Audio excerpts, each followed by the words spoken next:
کسی کو اندر جانے کی اجازت نہیں ہے۔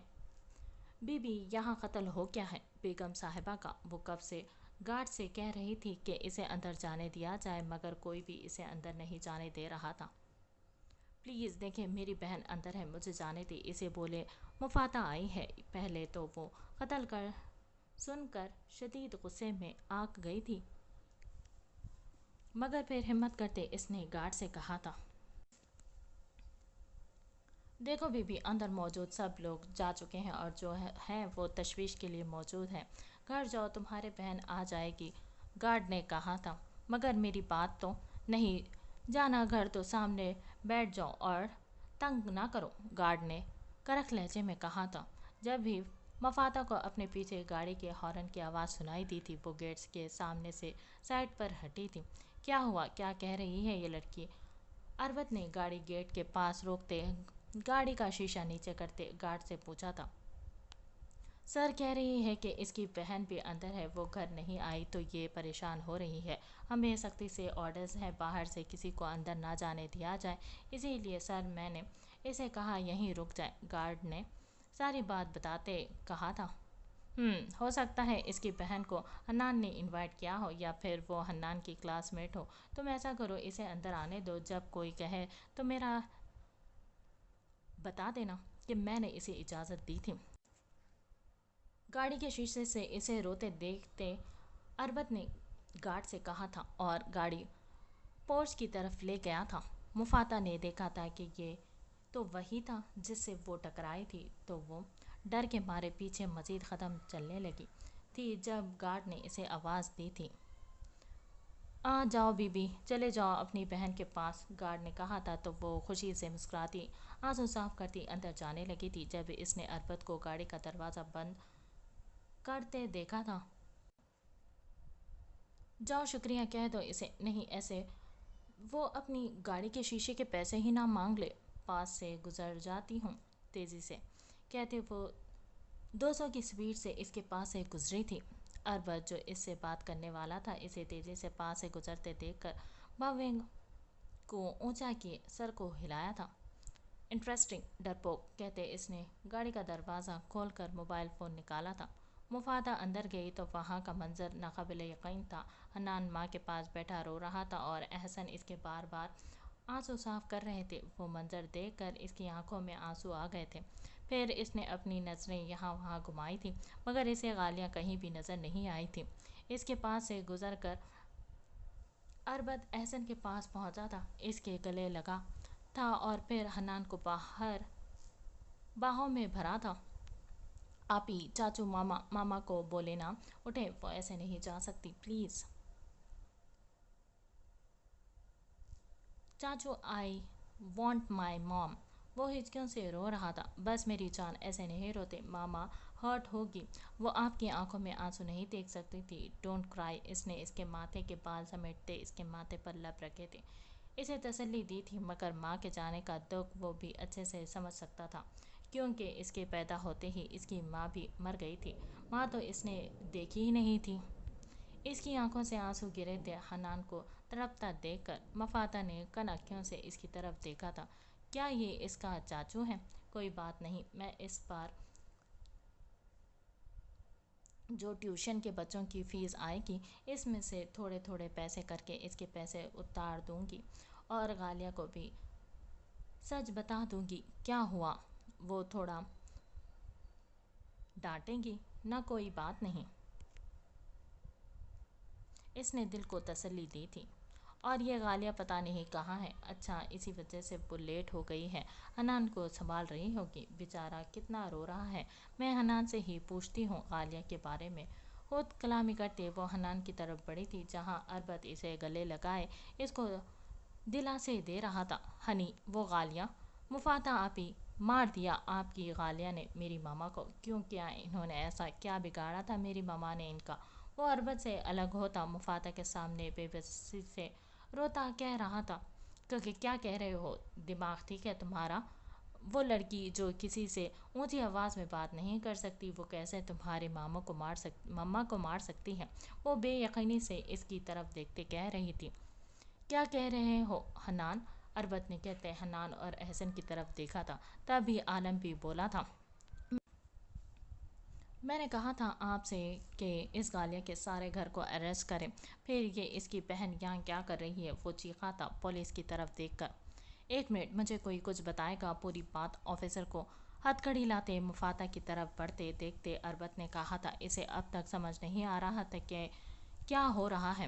احسن بھائی پلیز کچھ بتائیں مجھے، اس نے یک ٹک ہانیہ کی طرف دیکھتے احسن سے پوچھا تھا۔ اس کی بہن نے جوس میں زہر ملا کر ہانیہ آپی کو دیا ہے، عالم نے کہا تھا۔ تم یقین سے کیسے کہہ سکتے ہو؟ اربت نے عالم کی طرف دیکھتے کہا تھا۔ میں کیوں کہوں گا؟ پولیس کہہ رہی ہے، ویٹر نے گواہی دی ہے، اس نے خود دیکھا ہے اسے جوس پلاتے، اس کی شرٹ پر سے بھی پوائزن ملا ہے۔ عالم نے مفاتہ کی طرف دیکھتے اپنے جبڑے بھینچتے کہا تھا، جو اس کی باتیں سن کر بے یقینی سے سر ہلا رہی تھی۔ اور اربت، وہ تو خود بے یقینی سے کبھی مفاتہ، کبھی عالم، کبھی احسن، کبھی حنان اور کبھی مردہ حالت میں پڑی ہانیہ کو دیکھ رہا تھا۔ زندگی میں پہلی بار کسی لڑکی نے اٹریکٹ کیا تھا، زندگی میں پہلی بار کسی لڑکی کو دیکھ کر دل کو انس ہوا تھا، اور وہ نکلی ایک قاتلہ کی بہن۔ اس نے کبھی نہیں سوچا تھا کہ کسی ایسی سچویشن میں اسے کوئی لڑکی اپنے دل کے قریب محسوس ہوگی۔ بلا شبہ وہ پہلی نظر کی محبت تھی یا نہیں، مگر وہ اس ایک لمحے کی انسیت کو اپنی بہنوں جیسی بھابھی کی قاتلہ کی بہن پر نہیں دان کر سکتا تھا۔ جو مردہ حالت میں پڑی تھی وہ اس کے لیے محترم تھی، اور جو سامنے کھڑی آنسو بہاتے بے یقینی سے سر ہلا رہی تھی وہ صرف ایک وقتی جذبہ اور اٹریکشن تھی۔ اس نے اس کی آنکھوں میں دیکھتے سے اجتناب کیا تھا اور مڑ گیا تھا حنان کی طرف۔ مفاتہ کو جو تھوڑی بہت امید تھی کہ شاید اربت اس کے لیے بولے گا، اس کی مدد کرے گا، وہ بھی اس کے مڑتے دم توڑ گئی تھی۔ پولیس انسپکٹر نے آگے بڑھ کر مفاتہ کو ہتھ کڑی پہنائی تھی۔ اس نے ہتھ کڑی میں بندھے ہاتھ دیکھے تھے۔ حنان پلیز یقین کرو، تم تو غالیہ کو بہت پسند کرتے تھے، تم تو کہتے تھے تم اس پر آنکھیں بند کر کے یقین کر سکتے ہو، کوئی کچھ بھی کہے، اور تم یہ بھی تو کہتے تھے کہ تم مجھ سے زیادہ غالیہ کو پسند کرتے ہو، اس کو سمجھتے ہو، پھر یہ سب۔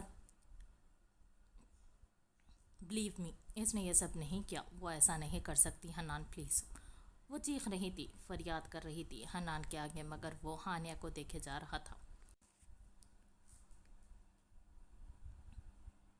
کیوں نہیں کر سکتی؟ خود نہیں مار سکتی تو پیسوں کی خاطر کسی کے کہنے پر مارا ہوگا؟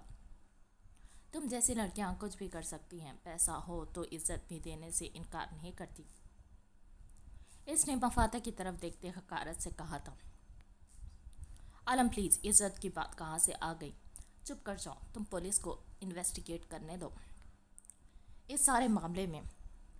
احسن اب بولا تھا، اسے اچھا نہیں لگا تھا عالم کا یوں مفاتہ کو کہنا، جو بھی تھا عزت کی بات کس سے برداشت ہوتی ہے؟ احسن بھائی، آپ حنان کے ڈیڈ ہیں نا؟ پلیز احسن سر، میرا یقین کرے، میری غالیہ یہ سب نہیں کر سکتی، اسے ٹریپ کیا جا رہا ہے، پلیز۔ اس نے لیڈی پولیس سے ہاتھ چھڑواتے احسن کے سامنے جاتے کہا تھا۔ وہ سر جھکا گیا تھا۔ پلیز سر، آپ میری ہیلپ کریں، آپ تو جانتے ہیں میں یہاں تک کیسے پہنچی، میں قسم کھا کر کہتی ہوں کہ میری بہن بے قصور ہے۔ مفاتہ نے اربت کے سامنے کھڑے ہوتے ہاتھ جوڑتے کہا تھا۔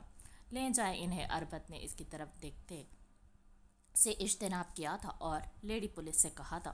مفاتہ کے ہاتھ بے جان ہو کر گرے تھے، نہ جانے کیوں اسے اس شخص سے امید بندھی تھی کہ اس کی مدد کرے گا، مگر لیڈی پولیس نے اسے اپنی طرف کھینچا تھا۔ اس کی چادر اتر کر اربت کے قدموں میں گری تھی، اور وہ دھندلائی آنکھوں سے اس کی طرف دیکھے جا رہے تھے، جیسے آخری امید ٹوٹ گئی ہو، جیسے اس کا حوالہ اس نے مار دیا ہو۔ اربت نے اس کی ڈبڈبائی پانیوں بھری آنکھوں میں دیکھا تھا۔ اس کے بال کھل چکے تھے، وہ ایک اجڑی ہوئی داستان لگ رہی تھی، دوپٹے کے بغیر کسی جرم کے ہراساں ہوئی بے گناہ مجرم۔ اس کا دل تھا کہ آگے بڑھ کر اسے احترام دے، اس کی چادر دے اس کو، اور پھر بچا لے سب سے، مگر اچانک اس کے کانوں میں حنان کی سسکی گونجی تھی۔ اس نے اس کمزور لمحے کو خود پر حاوی نہیں ہونے دیا تھا۔ اس نے رخ موڑ لیا تھا اور ایک بار پھر سے مفاتہ کی آنکھوں میں چمکتی امید کی جوت بجھ گئی تھی۔ وہ سو رہا تھا جب ملازمہ نے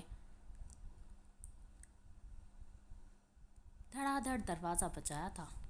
کیا مصیبت ہے؟ اگر اپنی جان پیاری ہے تو دفع ہو جاؤ یہاں سے، وہ غضبناک انداز میں بولا تھا۔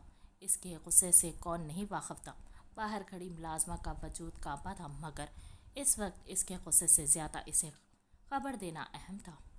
ملازمہ نے اس کے غصے کی پرواہ کیے بغیر دوبارہ دروازہ بجایا تھا اور اس بار وہ غصے سے تکیہ پرے کرتا، کمفرٹر غصے سے پھینکتا اٹھا تھا اور آندھی طوفان کی طرح دروازہ کھولا تھا، جو کہ ملازمہ کو لگتے لگتے بچا تھا۔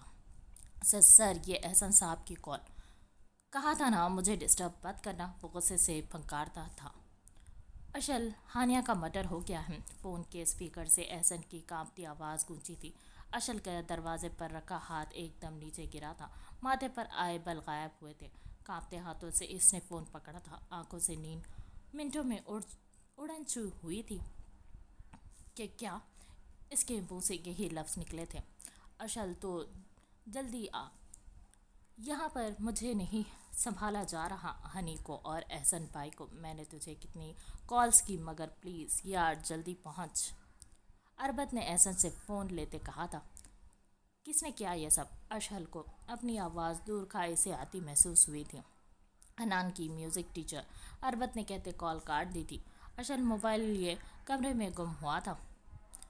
کیوں آخر کیوں؟ اس نے سامنے پڑے ٹیبل کو زور سے ٹانگ ماری تھی اور پھر اپنے بال نوچتا ہوا نیچے بیٹھتا گیا تھا۔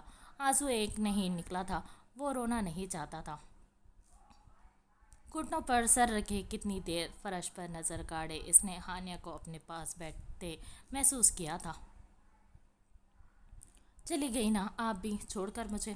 آپ کو تو کہتی تھی کہ ماما کے بعد آپ تھی میرا سب کچھ، پھر کیوں دھوکہ دیا مجھے، کیوں؟ اب وہ اٹھ کر کمرے کی ساری چیزیں تہس نہس کر رہا تھا۔ میں نے کہا تھا آپ سے کوئی ہے جو ہمارے خاندان کی دھجیاں اڑانا چاہتا ہے، میں نے کہا تھا آپ سے ماما اور بابا کی موت طبی نہیں ہے، مگر کسی نے میری نہیں سنی، مگر اب نہیں تب والا اشل کمزور تھا، مگر اب والا نہیں۔ اس لڑکی کی وہ حالت کروں گا کہ اس کی 7 نسلیں یاد رکھیں گی اشل سفیر کو۔ اس کی آنکھوں میں خون دوڑ رہا تھا۔ اپنا ضروری سامان لے کر اشل ایئرپورٹ کے لیے نکلا تھا۔ اب کیا موت پڑ گئی ہے واصف؟ اس نے فون کان سے لگاتے پنکارتے ہوئے کہا تھا۔ سر وہ مجھے آپ کو بتانا تھا کہ ارشل کو پتہ چل چکا ہے ہانیہ کی موت کا اور وہ پاکستان کے لیے نکل چکا ہے۔ میری وہاں کی ملازمہ سے بات ہوئی تھی، واصف نے بتایا تھا۔ تو اس کی ماں سامان بھابھی تھی، کفن دفن کے لیے تو آنا ہی تھا نا، اس نے کہا لگاتے کہا تھا۔ مگر سر آپ کی بھی تو وہ بہن تھی، واصف نے گویا اس کی معلومات میں اضافہ کیا تھا۔ ناجائز بہن، سمجھ میں آئی، وہ عالم کی ناجائز بہن تھی۔ سمجھے تم؟ اگر آج کے بعد تم نے مجھ سے اس رشتے کا ذکر کیا تو تمہاری گردن دھڑ سے الگ کرنے میں مجھے وقت نہیں لگے گا، اس نے تنفر سے کہتے فون بند کیا تھا۔ الوداع ڈیئر سسٹر، جہنم میں ملتے ہیں، آسمان کی طرف دیکھتے اس نے ہنستے ہوئے آنکھ ونک کرتے کہا تھا۔ وہ گھٹنوں میں سر دیے بیٹھی تھی، آنسو تھے جو رک ہی نہیں رہے تھے۔ اس نے تو کبھی کسی کا برا نہیں چاہا تھا، پھر سب کچھ برا اس کے ساتھ کیوں ہوا؟ آج کے دن کے آغاز پر اس نے سوچا ہی نہیں تھا کہ اس دن کا اختتام اتنا بھیانک بھی ہو سکتا ہے۔ شاید آج اس کی آنکھ ہی نہ کھلی ہوتی، کاش دن طلوع ہی نہ ہوتا۔ وہ یک ٹک زمین کو دیکھتی آنسو بہا رہی تھی۔ کیسے جائے گی وہ سب کے سامنے، کیسے سب کو یقین دلائے گی کہ وہ بے قصور ہے؟ کیا کوئی اس پر یقین کرے گا؟ اور اگر کرے گا بھی تو کون؟ کیسے وہ بابا کو بتائے گی کہ وہ پوری رات کہاں رہی؟ کیسے وہ یہ بتائے گی کہ اس پر جو سنگین الزامات لگے ہیں وہ بے بنیاد ہیں؟ یا پھر مفاتہ اور اس کے بابا اس کا یقین کریں گے؟ نہیں، انہیں میرا یقین کرنا ہوگا، وہ تو مجھ سے بہت زیادہ پیار کرتے ہیں، انہیں مجھ پر بھروسہ ہے، وہ میرا بھروسہ نہیں توڑیں گے۔ مگر بھروسہ تو ہنی کو بھی مجھ پر تھا، پھر اس نے میرا یقین نہیں کیا، وہ تو آنکھیں بند کر کے مجھ پر یقین کرتا تھا، پھر ایسا یقین توڑا کہ اس کی ہچکیاں بندھی تھی، بے بسی تھی۔ کیا میری عزت محفوظ رہ سکے کہ اس رات اس نے کرب سے آنکھیں نہیں کھولی تھی۔ آنسو تھے کہ رکنے کا نام نہیں لے رہے تھے۔ اللہ پاک پلیز مجھے جس مرضی کڑی آزمائش سے گزارے مگر میری عزت کو محفوظ رکھیے گا۔ میں نے اپنی عزت کی حفاظت آپ کی امان میں دی۔ کرب سے سوچتے اس نے دل سے دعا کی تھی اور گھٹنوں میں خود کو چھپاتے رونے لگی تھی۔ سنا ہے مقتولہ کا دیور بھی آ رہا ہے واپس، تو جلدی سے اس کیس کی ایک اسٹرانگ فائل تیار کر لو۔ بہت غصے والا نک چڑھا سا انسان ہے، اس کے سامنے ہمارے پاس ہر بات کی دلیل ایویڈنس ہونے چاہیے۔ کہانی میں کسی قسم کا جھول نہیں، سمجھے تم؟ انسپکٹر نے کمرے میں آتے حوالدار سے کہا تھا، یہ ابھی تک یہیں بیٹھی ہے، شی از مرڈر